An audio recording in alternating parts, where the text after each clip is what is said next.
Time check, 5:01 p.m. Yung asawa ko nagpapabili ng ulam sa kanang buko. Tara, samahan niyo ako, bumili tayo ng pinabibili niya. Saglit pa lang muna pala tayo dito sa LBC kasi meron tayong konting transaksyon. Sarap pwede po mag-claim ng COD. Andito na tayo sa bilihan ng ulam dito sa may Barangay Trias, Hulog Duhat. Medyo masarap yung ulam dito sa mura, kaya madalas dito kami napapamili ni Laika ng ulam. Buti ngayon walang pila. Tara, samahan niyo ako, mabiling na tayo ng ulam.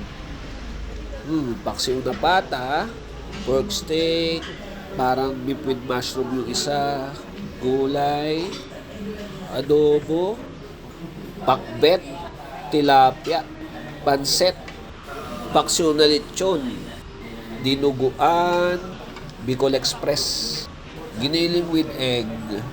Okay dito kasi laging bagong luto. Laging bago yung mga ulam nila, saka mainit pa. Ano po ito? Isang paksiw. Isa po.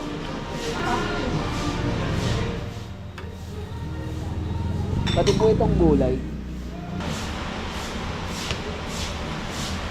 Pati po isang Bicol Express. Apo.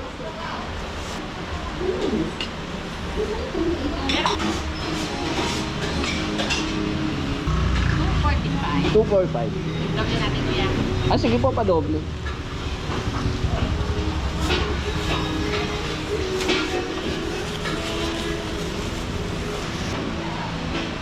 Thank you po.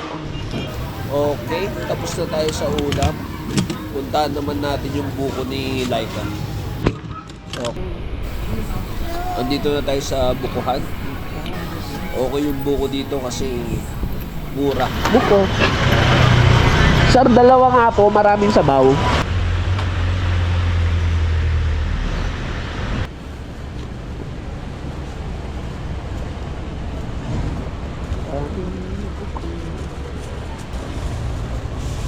Thank you po. Okay, tara, uwi na ako para ma-attend ko na ito kay Laika. Tingnan natin yung magiging reaction. Ulam!